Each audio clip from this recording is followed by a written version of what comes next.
Ibu bapak, saudara-saudari, para romo, para suster, pecinta firman Tuhan yang terkasih. Berjumpa lagi dengan program Apa Karunia Tuhan, seri ke-26. Masih dalam kisah para rasul, bersama tokoh kita, tokoh Paulus. Pada seri ini, Bapak Kardinal akan menjabarkan keutamaan Rasul Paulus. Paulus sendiri ingin dirinya disebut sebagai pelayan. Dan keutamaan apa saja yang bisa kita pelajari dari seorang Paulus? Mari kita menyimak penjelasan Bapak Kardinal.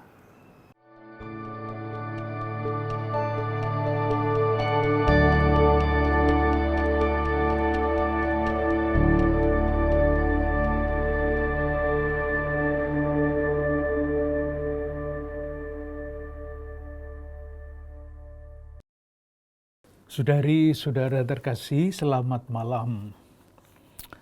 Sebelum kita berpindah untuk mempelajari surat-surat Rasul Paulus, kita selesaikan dulu percakapan kita yang belum selesai dari minggu yang lalu mengenai pidato perpisahan Rasul Paulus dengan para penatua di Efesus. Kisah para Rasul bab 20 ayat 17 sampai 38 dan sekaligus mengakhiri percakapan kita mengenai kisah para rasul. Teks ini dipilih karena menurut saya istimewa. Jenisnya adalah pidato perpisahan ketika Paulus ingin mewartakan, bukan pertama-tama mewartakan, tetapi mewariskan keutamaan-keutamaannya sebagai rasul, sebagai pemimpin jemaat.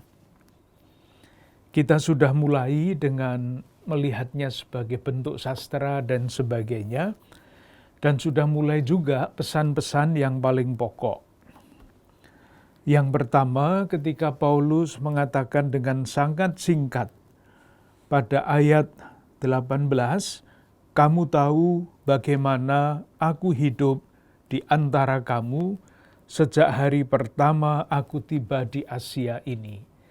Singkat, padat, dan pengandaiannya para penatua di Efesus itu sudah menangkap siapa Paulus itu.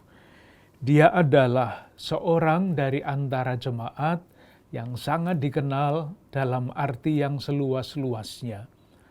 Bukan hanya dikenal pikiran-pikirannya, tetapi lebih-lebih pribadinya sebagai rasul dan sebagai pemimpin jemaat. Lalu dia mengatakan juga, dengan segala rendah hati aku melayani Tuhan. Ada dua hal yang sudah kita bahas. Yang pertama adalah melayani Tuhan, bukan pertama-tama melayani umat.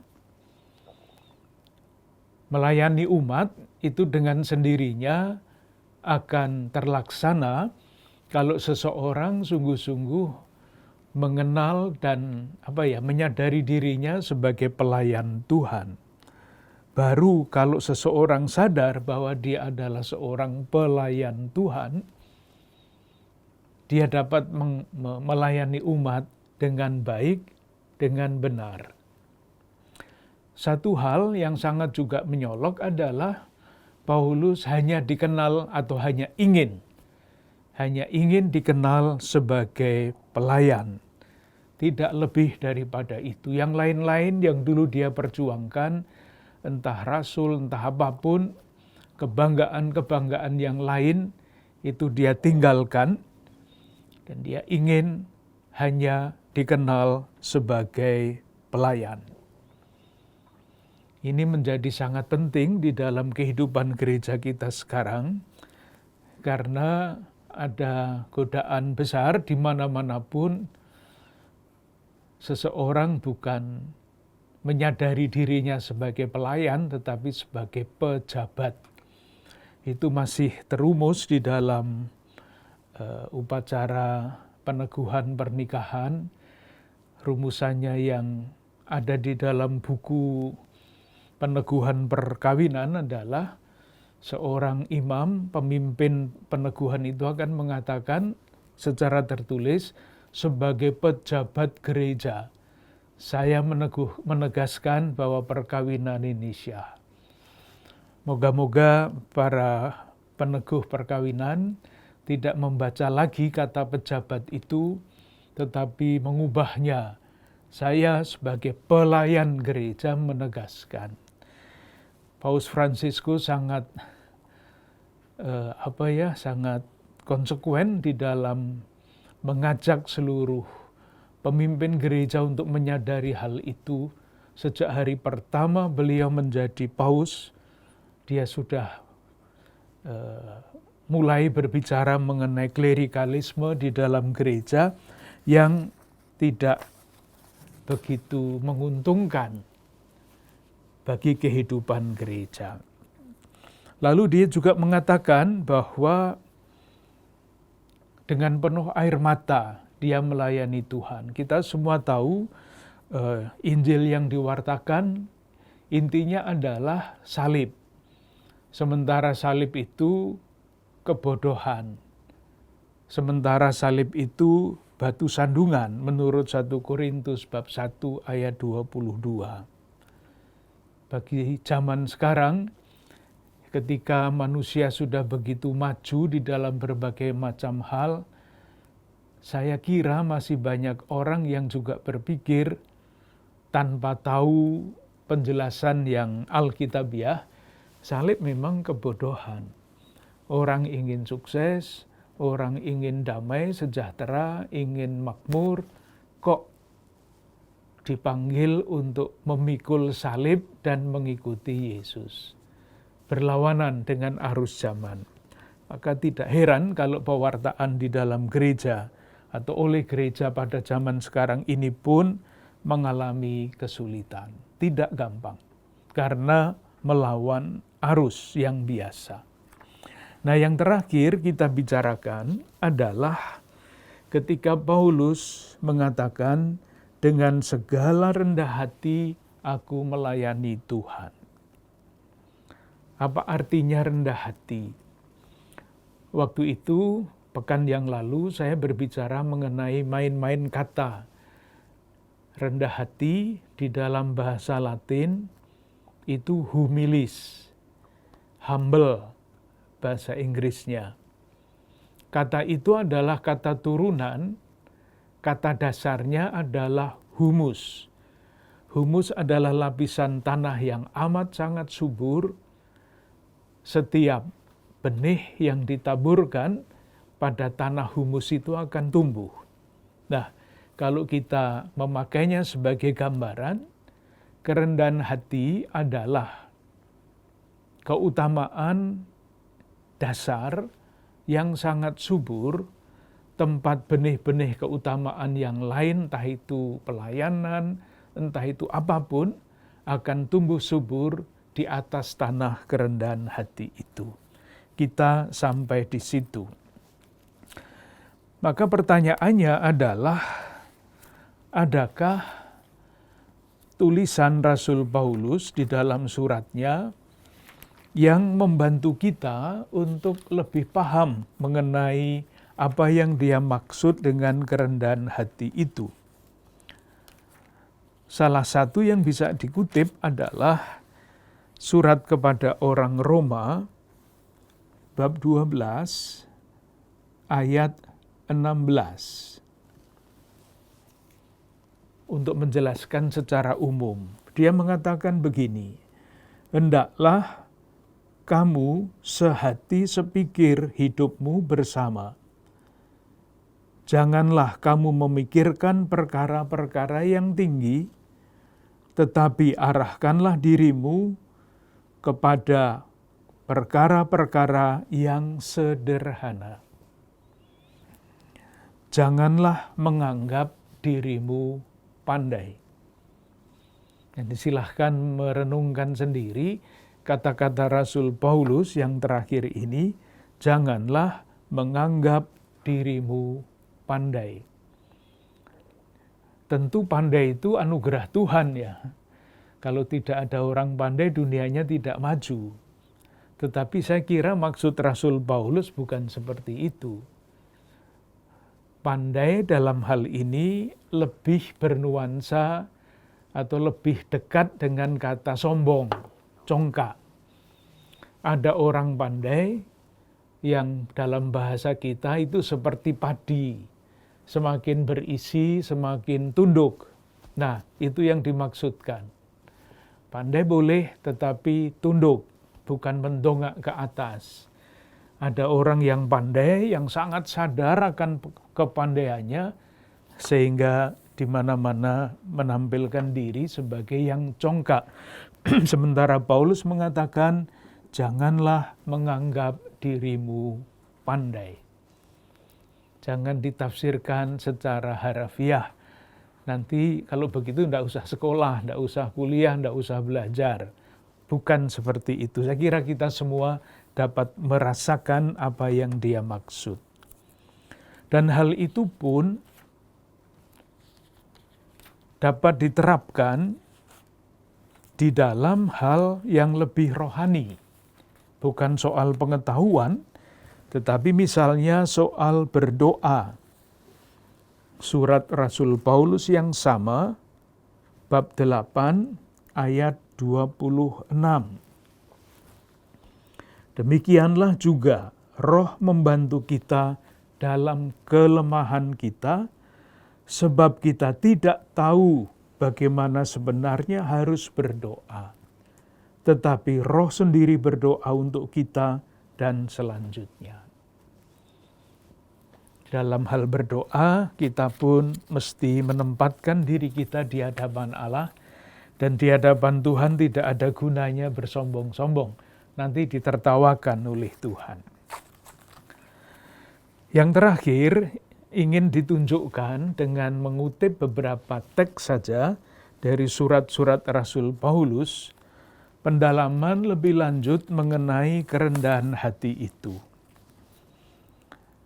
Kerendahan hati dapat dipilah-pilah menjadi 3 sikap.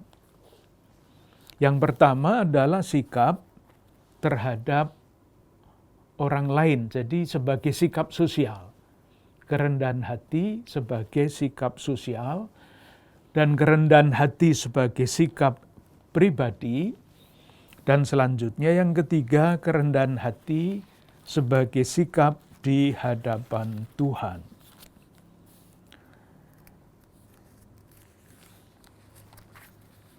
Salah satu contoh, saya akan memberikan 2 contoh dalam hal ini. Surat kepada jemaat di Filipi, bab 2, mulai dengan ayat 4. Untuk menunjukkan sikap kerendahan hati sebagai sikap sosial itu kan bisa dilihat dari lawan katanya ya. Saya sering mengatakan itu, memahami sesuatu itu dapat lebih mudah kalau sementara dilawankan dulu. Nah, Rasul Paulus di dalam surat kepada orang Filipi, bab 3 ayat 4, dia mengatakan begini, jika ada orang lain, nah ini orang lain, sikap sosial berkaitan dengan orang lain, menyangka dapat menaruh percaya pada hal-hal lahiriah, aku lebih lagi. Nah ini, aku lebih lagi. Jadi dibandingkan dengan orang lain, Paulus itu hebat. Tapi ini belum kerendahan hati. Ini adalah Paulus sebelum berjumpa dengan Kristus. Belum rendah hati, tapi congkak, sombong. Nah itu dapat dilihat pada ayat 5. Disunat pada hari ke-8 dari bangsa Israel. Itu artinya bangsa terpilih, yang lain tidak terpilih. Suku Benyamin, itu artinya keturunan raja. Orang Ibrani asli, karena ada orang Samaria yang tidak asli. Tentang pendirian hukum Taurat, aku orang Farisi. Kurang apa? Tentang kegiatan, aku penganiaya jemaat. Tentang kebenaran dalam mentaati Taurat, hukum Taurat, aku tidak bercacat. Nah itu, Paulus yang belum sampai kepada sebagaimana digambarkan di dalam pidato perpisahan itu. Nah, secara positif, kerendahan hati dalam segi sosial itu dapat kita baca di dalam suratnya yang pertama kepada jemaat di Tesalonika, bab 2, ayat 4 sampai 8. Kita baca. Sebaliknya, karena Allah telah menganggap kami layak untuk mempercayakan Injil kepada kami, karena itulah kami berbicara. Sudah mulai jelas, kalau Paulus mewartakan Injil, itu bukan rencananya sendiri, tetapi karena diutus, dipercayakan kepadanya Injil oleh Allah. Bukan untuk menyukakan manusia, melainkan untuk menyukakan Allah yang menguji hati kita. Nah, itu dasarnya. Lalu, wujudnya apa? Wujud kerendahan hati dalam segi sosial. Ayat 5, karena kami tidak pernah bermulut manis. Hal itu kamu tahu dan tidak pernah mempunyai maksud loba yang tersembunyi. Allah adalah saksi. Juga tidak pernah kami mencari pujian dari manusia, baik dari kamu maupun dari orang-orang lain.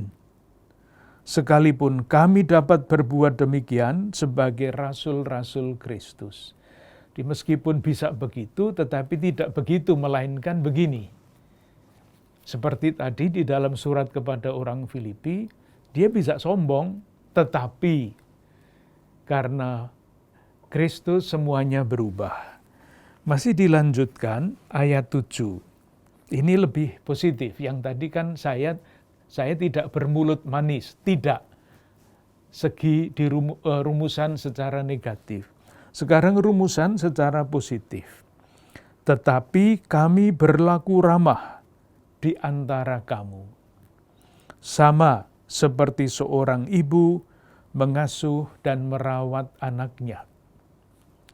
Demikianlah kami dalam kasih sayang yang besar akan kamu, bukan saja rela membagi Injil Allah dengan kamu, tetapi juga hidup kami sendiri dengan kamu, karena kamu telah kami kasihi.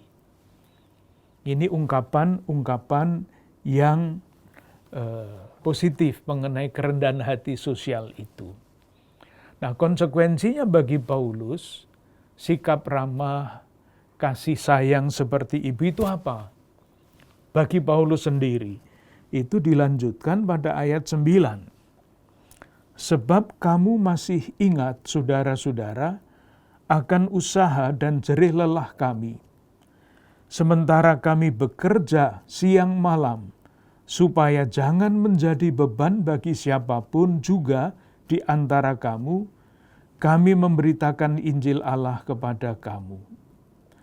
Kamu adalah saksi, demikian juga Allah betapa saleh, adil dan tak bercacatnya kami berlaku di antara kamu yang percaya. Lalu masih dilanjutkan, kamu tahu betapa kami seperti bapa terhadap anak-anaknya telah menasihati kamu dan menguatkan hatimu seorang demi seorang. Nanti dibaca lagi sendiri, lalu bisa dirasa-rasakan apa maksudnya kalau dikatakan segi sosial dari kerendahan hati. Sekarang kerendahan hati sebagai sikap pribadi Apa maksudnya? Tentu nanti bisa direnungkan lebih jauh, tetapi sekurang-kurangnya ini. Yang pertama adalah kemampuan untuk menilai diri sendiri secara benar, menempatkan diri secara benar di antara yang lain-lain di dalam kehidupan bersama. Saya kutip 1 Korintus bab 15. Ayat mengenai penampakan, bab 15 ayat 6 dan selanjutnya. Coba silahkan melihat bagaimana Paulus menempatkan diri di antara para pemimpin gereja pada waktu itu. Ia telah menampakkan diri kepada Kefas. Jadi meskipun peranan Paulus itu begitu besar di dalam sejarah, dia tetap menghormati Kefas, Petrus, dan menempatkan Petrus pada tempat yang pertama. Dan kemudian kepada ke-12 muridnya, rasul-rasul. Di dalam surat kepada orang Galatia, Paulus itu tidak mau kalah dengan rasul-rasul itu. Saya juga adalah rasul, tidak kalah dengan mereka. Tetapi di sini dia berbicara sangat berbeda. Kefas tetap pemimpin rasul yang 12 kepada ke-12 murid rasul-rasul, sementara dia memang tidak sama peranannya dengan rasul meskipun disebut rasul Paulus, tetapi rasul dalam arti yang umum. Rasul itu adalah utusan. Paulus adalah utusan bagi orang-orang bukan Yahudi.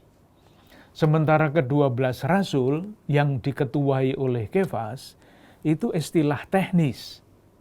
Rasul yang dipilih oleh Yesus untuk menjadi dasar gereja. Dan Paulus tidak termasuk di situ. Tetapi dia tetap mengakui keistimewaan dari ke-12 rasul itu. Sesudah itu ia menampakkan diri kepada lebih dari 500 saudara sekaligus. Masih ditempatkan pada tempat yang lebih dulu daripada dirinya. Baru kemudian pada ayat 8, dan yang paling akhir dari semuanya, ia menampakkan diri juga kepadaku, sama seperti kepada anak yang lahir sebelum waktunya. Karena aku adalah yang paling hina dari semua rasul, sebab aku telah menganiaya jemaat Allah. Tetapi, jadi tidak ingat masa lampaunya yang jelek itu, bukan luka batin yang dia ungkapkan, tetapi mengingat itu selalu baik. Asal ada tambahannya ini, ayat 10, tetapi karena kasih karunia Allah, aku adalah sebagaimana aku ada sekarang.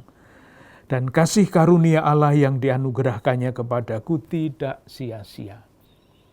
Di sini Paulus meskipun menempatkan diri pada bagian yang terakhir, meskipun dia masih ingat akan masa lampaunya, tetapi luka-luka itu sudah tidak ada, sudah disembuhkan.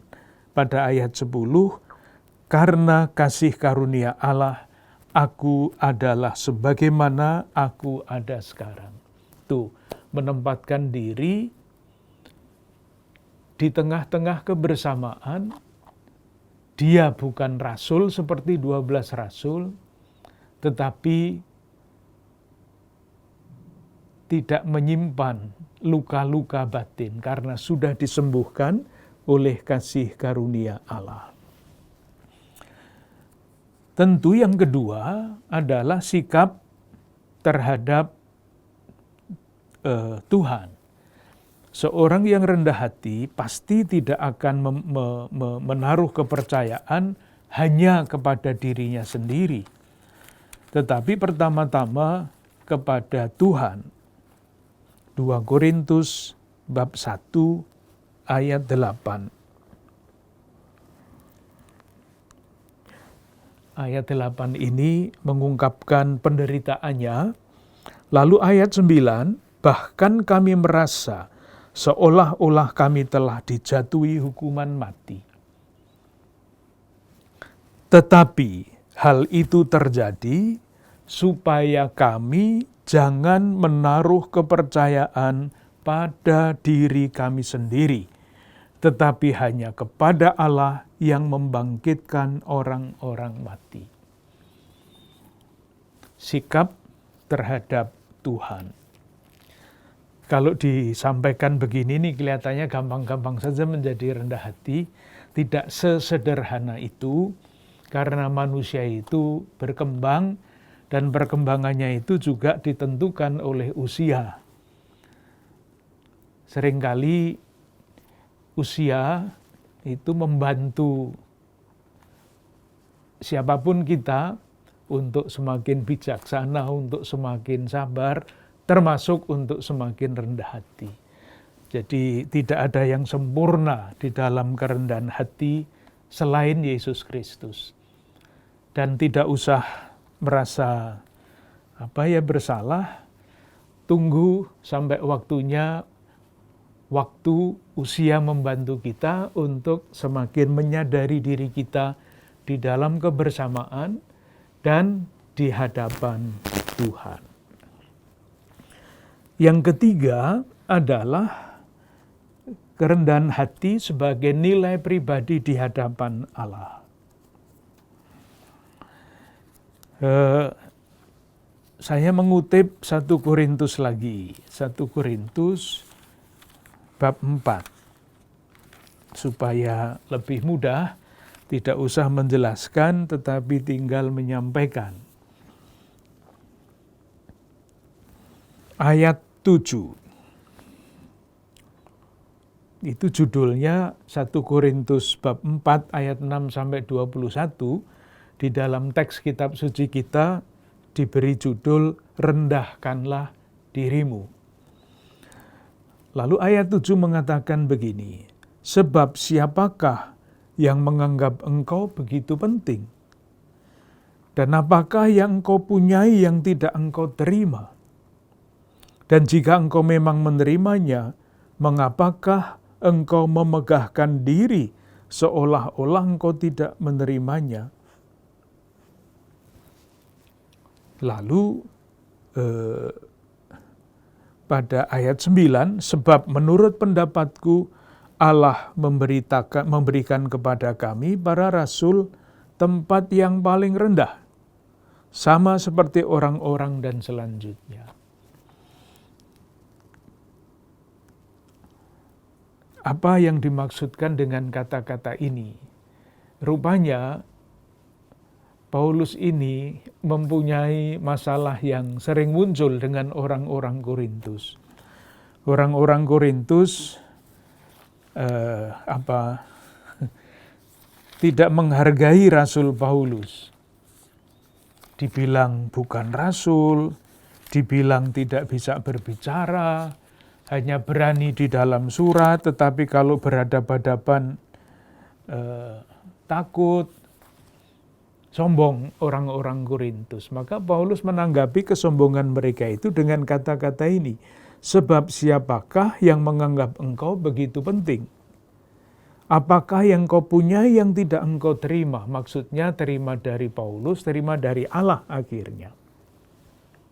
Semua diterima dari Allah, tetapi orang-orang Korintus merasa bahwa semua yang mereka capai itu adalah hasil dari kekuatan mereka sendiri. Paulus mengajak orang-orang Korintus untuk menempatkan diri secara benar di hadapan Tuhan. Nah, tentu saja akhirnya yang menjadi kunci dari semuanya itu adalah Kristus. Kita ingat ayat yang sangat terkenal, yang sangat banyak dihafal oleh kita semua. Akhirnya ketika Paulus menjadi orang yang rendah hati, sesudah perjuangan sekian lama, setelah usianya bertambah banyak, kalau ditanya sumbernya dari mana kerendahan hati itu? Jawabannya jelas, kerendahan hati Kristus. Seperti dikatakan di dalam suratnya kepada orang Galatia bab 20 ayat 20. Namun aku hidup, tetapi bukan lagi aku sendiri yang hidup, melainkan Kristus yang hidup di dalam aku. Itulah kuncinya. Di dalam perjalanan waktu, Rasul Paulus bertumbuh di dalam pengalaman akan Kristus. Dalam bahasa kita sekarang, menjadi semakin serupa dengan Kristus. Nah, serupa dengan Kristus itu yang seperti apa? Tentu salah satu teks yang pasti dapat kita kutip adalah surat kepada orang Filipi bab 2 ayat 5. Ketika dia memberi nasihat kepada orang-orang Filipi supaya hidupnya rukun. Hendaklah kamu dalam hidupmu bersama menaruh pikiran dan perasaan yang terdapat di dalam Yesus Kristus, yang walaupun di dalam rupa Allah tidak menganggap kesetaraan dengan Allah itu sebagai milik yang harus dipertahankan, melainkan telah mengosongkan dirinya sendiri, mengambil rupa seorang hamba, menjadi sama dengan manusia. Dan masih terus lagi, dan dalam keadaan sebagai manusia, ia telah merendahkan dirinya dan taat sampai mati, bahkan sampai mati di kayu salib. Itulah akhirnya teladan dari kerendahan hati yang di dalam bahasa yang lain mengosongkan diri, menjadi sama dengan kita dan masih turun lebih jauh lagi, mati di kayu salib. Dengan demikian, saya merasa cukup berbicara mengenai kerendahan hati Paulus di dalam rangka mempelajari pidato perpisahannya yang berisi wasiat dari Rasul Paulus kepada para penatua di Efesus. Silahkan nanti menikmatinya lagi kata-kata yang indah itu dengan membacanya sendiri. Dan tentu ini menjadi sangat penting bagi yang disebut atau yang diangkat menjadi pelayan-pelayan di dalam gereja. Sekarang kita memulai dengan bahan yang baru. Sesudah kisah para rasul, kita mempunyai surat-surat Paulus. Nanti masih ada surat-surat yang lain, masih ada kitab Wahyu. Jadi perjalanan kita masih lumayan panjang ini. Sebelum kita selesai dengan membuat semacam pengantar untuk membaca kitab suci Perjanjian Baru. Surat-surat Paulus. Percakapan kita mengalir saja, nanti kalau sudah 1 jam ya kita berhenti, dilanjutkan percakapan berikutnya. Untuk memahami surat-surat Paulus, kita perlu mengingat kembali beberapa hal yang penting. Mungkin nanti ada pengulangan-pengulangan, sekalian untuk semakin mudah tanda petik menghafal hal-hal itu. Waktu saya masih mahasiswa dulu, mempelajari surat-surat Paulus itu sulitnya bukan main. Ujiannya juga sangat sulit. Saya akan mencoba untuk menyederhanakan macam-macam hal dengan catatan ini. Banyak hal yang tidak jelas mengenai surat Paulus. Oleh karena itu, nanti kalau saudara-saudara membaca buku-buku tentang surat-surat Paulus dan menemukan, loh buku ini kok, karangan ini kok mengatakan begini, karangan itu kok mengatakan begitu, tidak usah heran. Jadi misalnya mengenai tahun, kapan Paulus lahir, tidak ada yang tahu karena tidak ada KTP. Paling-paling dikatakan antara tahun 5 sampai tahun 15. Hanya seperti itu. Kapan surat kepada orang Roma ditulis? Mungkin tahun ini, tapi mungkin juga tahun itu. Suratnya tidak ada penanggalannya, sehingga mesti dipelajari dari berbagai macam segi. Nah, dengan catatan awal itu, saya ingin memulai introduksi pengantar hal-hal yang saya anggap penting supaya nanti lebih mudah, moga-moga sekurang-kurangnya memahami surat-surat Paulus itu. Yang pertama, mari kita ingat kembali garis besar hidup Rasul Paulus. Garis besarnya. Karena kita pernah membicarakannya panjang lebar ketika kita menampilkan potret Paulus. Tetapi pada waktu itu, hal-hal yang berkaitan dengan tahun, dengan tempat dan sebagainya tidak begitu kita perhatikan. Jadi kita menganggap ini surat Paulus, ayat sekian mengatakan ini, surat itu mengatakan begitu, kita buat potret Paulus. Sekarang pendekatan kita agak berbeda. Kita lihat hidup Paulus, apa yang dia lakukan, latar belakangnya apa, kapan dia menulis surat-surat itu. Yang pertama, Paulus diperkirakan lahir di kota Tarsus. Kalau itu Kisah Para Rasul bab 11 ayat 9 mengatakan, Paulus adalah orang Tarsus. Lahirnya seperti tadi sudah saya singgung, katakanlah di sekitar tahun 10. Sekitar itu. Jadi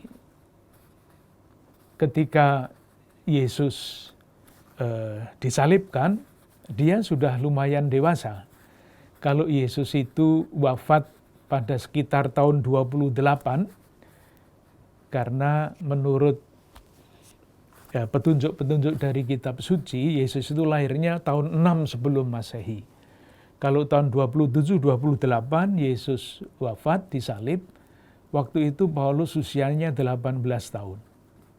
Jadi sudah dewasa. Apalagi kalau nanti diperhatikan dia itu sekolahnya apa? Lahir di Tarsus dari suku suku Benyamin, orang Yahudi dari suku itu. Ingat, suku Benyamin adalah suku yang melahirkan Raja Saul. Raja sebelum Daud. Jadi ini darahnya darah biru. Itu penting untuk Paulus. Dia mempunyai kewarganegaraan Roma. Bisa dibayangkan seorang Yahudi lahir di Tarsus, pusat kebudayaan, mempunyai kewarganegaraan Roma. Kalau orang Yahudi biasa sulit mendapat kewarganegaraan Roma. Paulus punya itu. Jadi pergaulannya itu luas.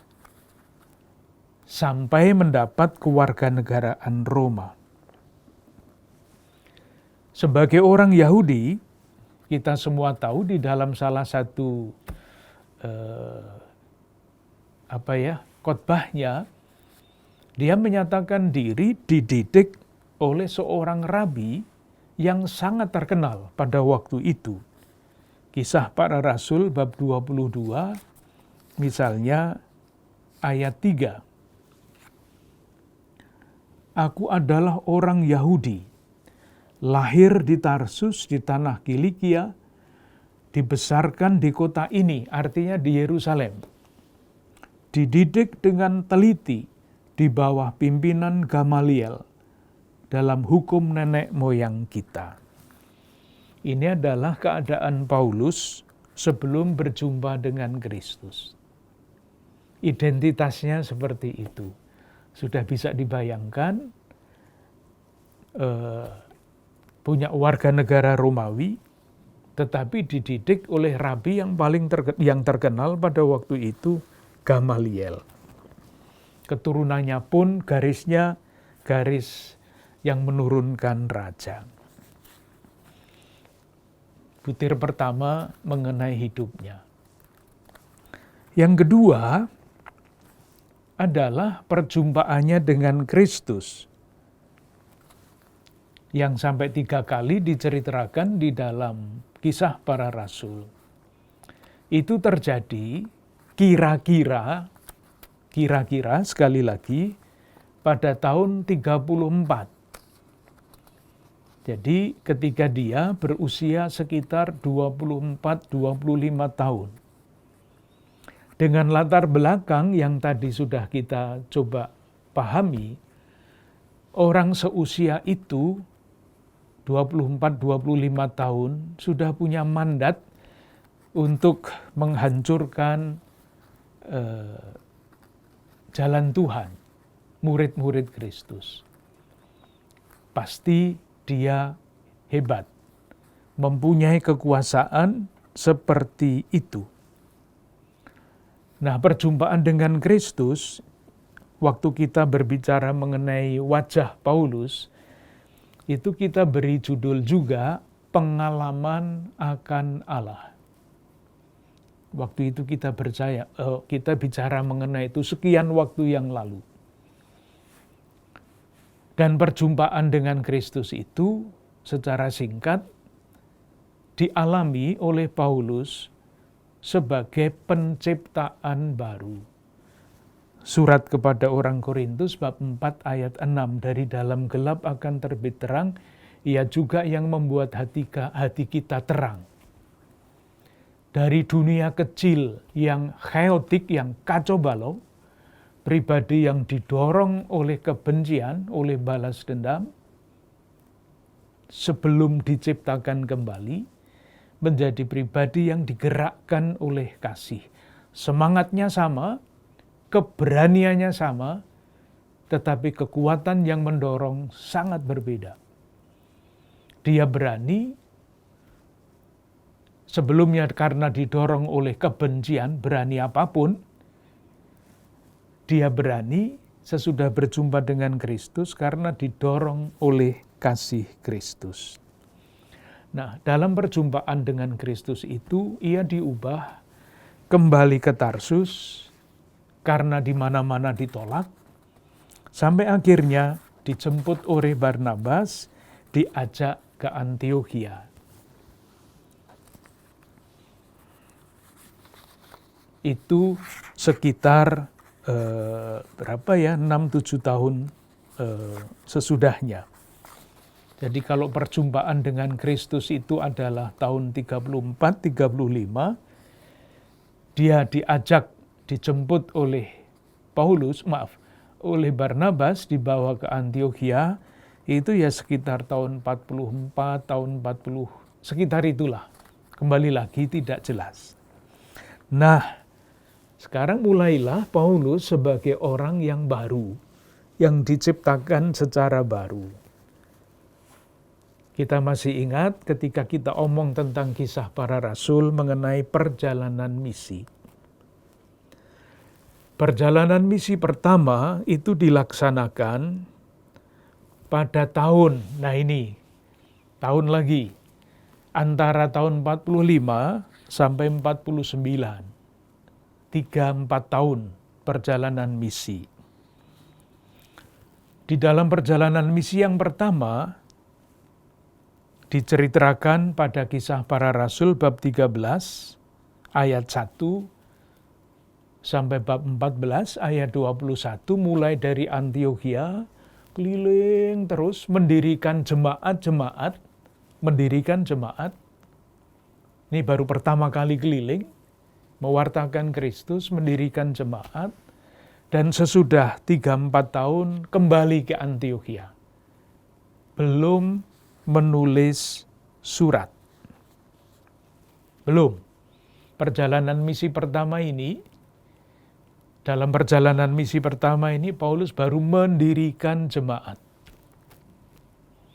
Nah, ketika dia kembali ke Antiokhia, kita masih ingat bab 15, ada orang-orang dari Yudea yang ngaco di Antiokhia, mewartakan Injil yang lain, berbeda dibandingkan dengan Injil yang diwartakan Paulus.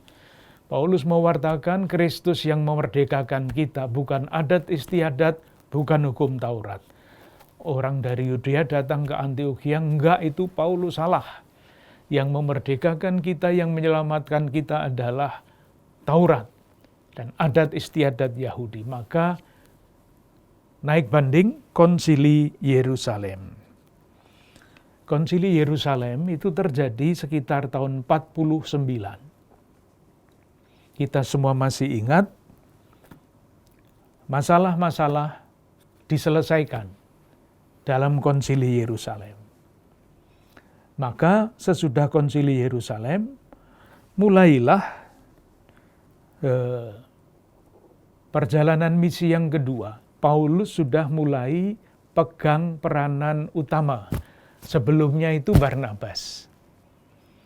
Mulai perjalanan misi yang kedua, Paulus pegang peranan utama. Kembali lagi rutenya adalah dari Antiokhia kembali ke Antiokhia. Kisah Para Rasul bab 15 ayat 36 itu mulainya, selesainya pada bab 18 ayat 22. Kalau kitab sucinya diberi warna, lalu jelas. Ini perjalanan misi yang kedua. Terjadi sesudah Konsili Yerusalem. Nah, kalau Konsili Yerusalem itu tahun 49, maka perjalanan Paulus yang kedua itu sekitar tahun 50 sampai 52. 3 tahun. Silahkan membayangkan ya, perjalanan pertama 4 tahun, jalan terus. Perjalanan misi kedua 3 tahun, jalan terus. Berpindah dari tempat satu ke tempat yang lain. Nah, mulailah jemaat-jemaat yang didirikan dalam perjalanan misi yang pertama dan jemaat-jemaat yang didirikan oleh Paulus di dalam perjalanan misi yang kedua menghadapi masalah-masalah. Bisa dibayangkan ya, kan jemaat didirikan tidak langsung semuanya beres kan, ada macam-macam pertanyaan. Seperti sekarang pun kan ada macam-macam pertanyaan. Absolusi umum boleh apa enggak, komuni bagaimana dan sebagainya, masalah-masalah itu. Maka menanggapi masalah-masalah itu, Paulus menulis surat. Jadi menanggapi masalah, menjawab pertanyaan-pertanyaan. Jadi tidak seperti Injil-Injil, Injil Markus, Matius, Lukas, Yohanes yang bercerita tentang Yesus dengan segala macam gagasan-gagasan imannya, bercerita tentang Yesus sejak awal sampai akhir. Surat Paulus itu tidak bicara tentang Yesus seperti itu, tetapi berdasarkan iman akan Kristus yang wafat dan bangkit, menanggapi masalah-masalah yang muncul di dalam jemaat atau menjawab pertanyaan-pertanyaan yang muncul di dalam jemaat. Jadi misalnya untuk sementara ya, salah satu contoh, kalau kita berbicara mengenai bahasa roh, Paulus berbicara mengenai hal itu. bab 12 1 Korintus mengenai rupa-rupa karunia tetapi satu roh. Ini menanggapi masalah yang muncul di dalam lingkungan orang-orang Korintus. Surat yang pertama kepada orang Korintus, bab 15, ia bicara tentang kebangkitan. Kenapa? Ya karena orang-orang Korintus bertanya, bangkit itu artinya apa? Apakah badan kita bangkit dan sebagainya? Badan seperti kita sekarang ini nanti bangkit pada akhir zaman? Paulus bicara mengenai kebangkitan Kristus dan kebangkitan kita untuk menjawab masalah itu. Surat kepada orang Tesalonika misalnya, nanti akan kita lihat itu. Kenapa dia menulis surat kepada orang Tesalonika? Karena ada masalah di Tesalonika. Nah, dalam perjalanan misi yang kedua, mungkin baik kalau kita lihat ya, di mana dia menulis surat itu, lalu untuk apa dia tulis. Surat pertama yang ditulis oleh Paulus, itu dia tulis dalam perjalanan misi yang kedua. Perjalanan misi yang kedua, silahkan lihat nanti bab 18, Kisah Para Rasul. Ayat 1. Nah, dalam perjalanan misi yang kedua, Paulus sampai di Korintus. Kemudian Paulus meninggalkan Athena, lalu pergi ke Korintus. Nah, dalam perjalanan misi yang kedua itu, dia sampai di Korintus. Berapa lama dia tinggal? Bab 18 ayat 11. Maka tinggallah Paulus di situ selama 1 tahun 6 bulan dan mengajarkan firman Allah di tengah-tengah mereka. Nah, silahkan membayangkan ketika Paulus sampai di Korintus, dia dengar ada masalah di Tesalonika, jemaat yang sudah dia dirikan. Nanti akan kita lihat juga bahwa dia sudah mengutus Timotius ke sana untuk datang ke Tesalonika. Tetapi supaya tidak ruwet, itulah untuk sementara itu dilewati dulu. Ketika Paulus sampai di Korintus, dia dengar umat di Tesalonika punya masalah, maka dia menulis surat pertama dan kemudian surat kedua kepada orang di Tesalonika. Itu artinya sekitar tahun 50-51 atau bahkan 52. Sekali lagi tidak ada tanggalnya. Nah, sesudah itu perjalanan misi yang kedua selesai pada bab 18 ayat 22 dan mulailah perjalanan misi yang ketiga. Mulai Kisah Para Rasul bab 18 ayat 23 sampai dengan bab 21 ayat 16. Dari Antiokhia mestinya kembali lagi ke Antiokhia. Tidak. Karena Paulus dari Antiokhia akhirnya jauh jalan sampai Yerusalem dan dia ditangkap di situ. Itu terjadi perjalanan misi yang ketiga itu antara tahun 53 sampai 58.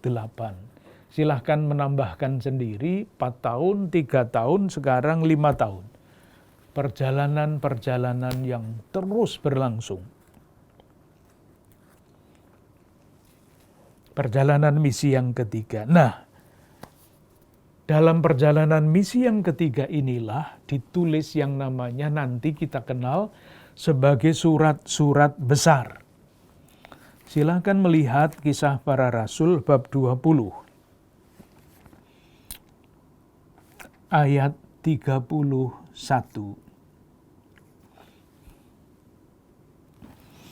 Kisah Para Rasul bab 20 ayat 31. Ini kan pidato perpisahan dengan jemaat di Efesus.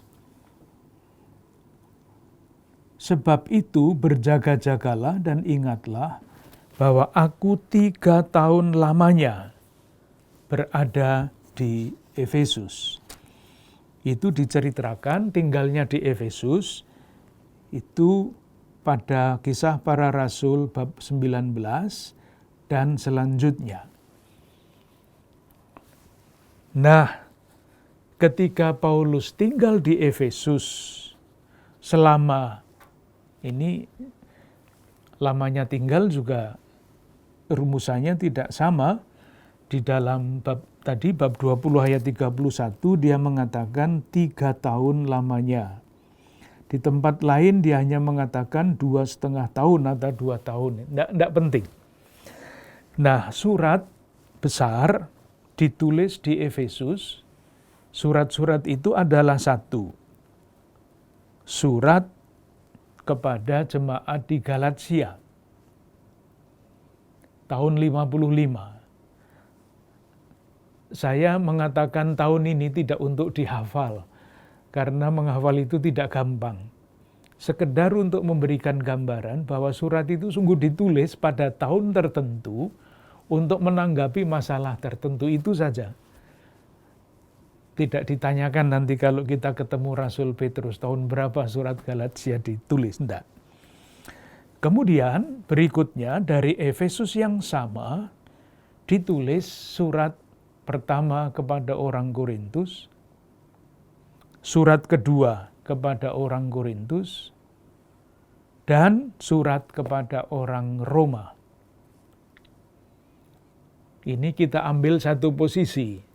Nanti ada pendapat lain yang menempatkan surat Roma ini di tempat lain. Tetapi sudahlah, seperti tadi saya sampaikan, yang ruwet-ruwet itu kita lewati, kita ambil salah satu pendapat yang umum diterima.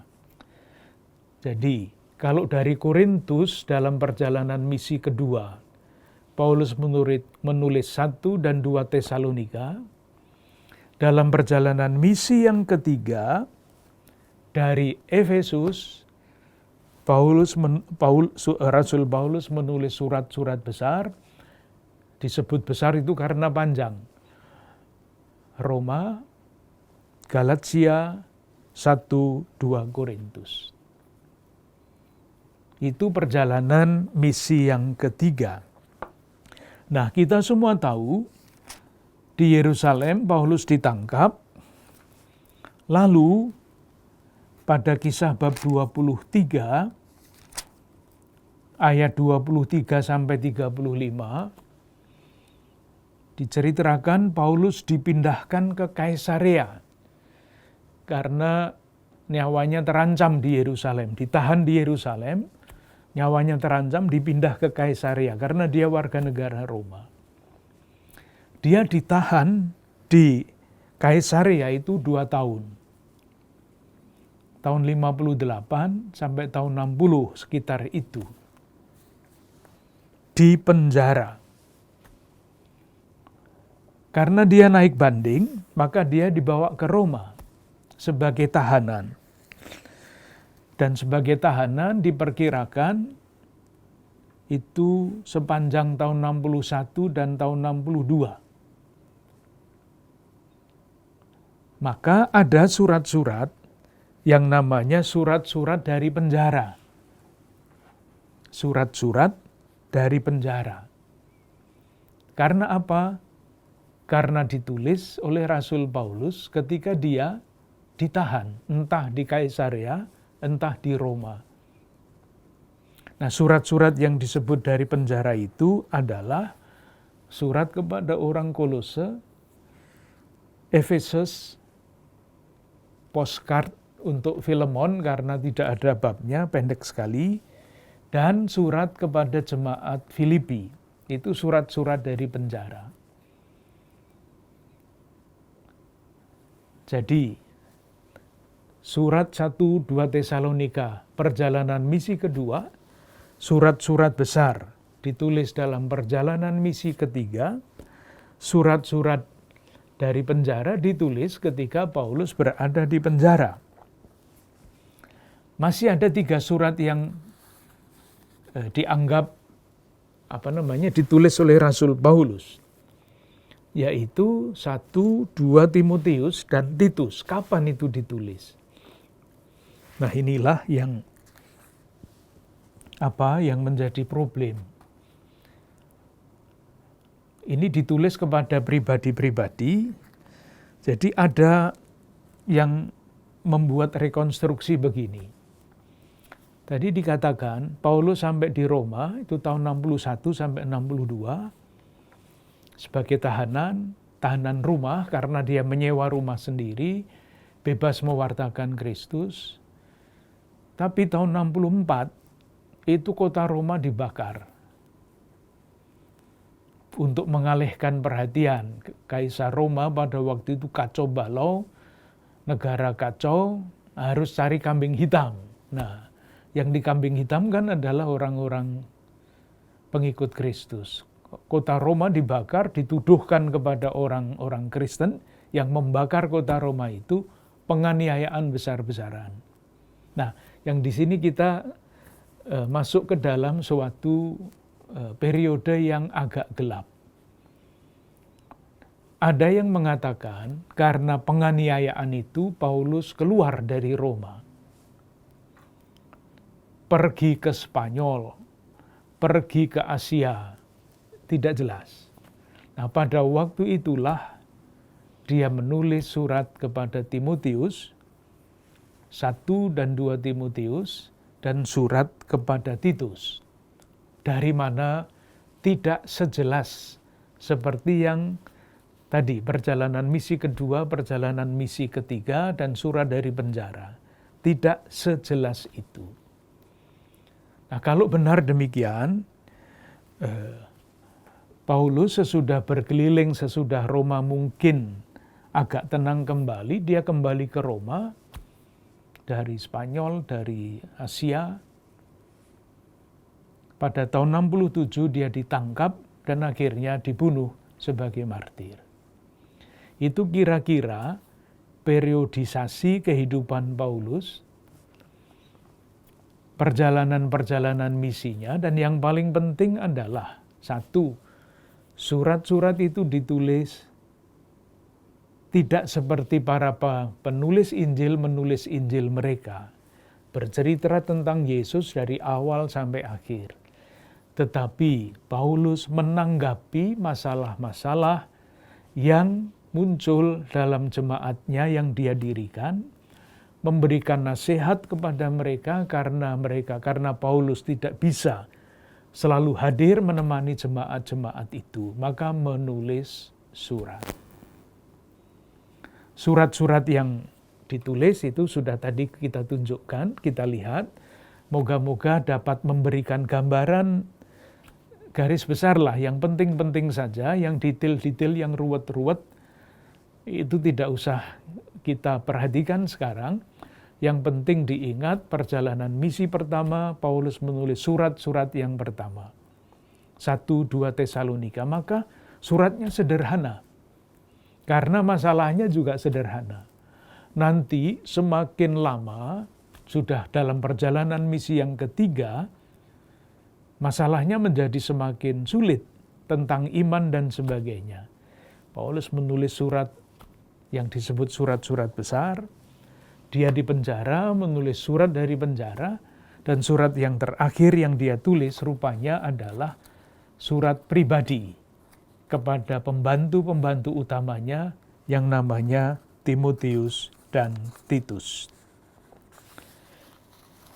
Sudah 1 jam kita berbicara, untuk sementara kita akhiri di sini dulu. Pekan depan kita lanjutkan. Selamat malam.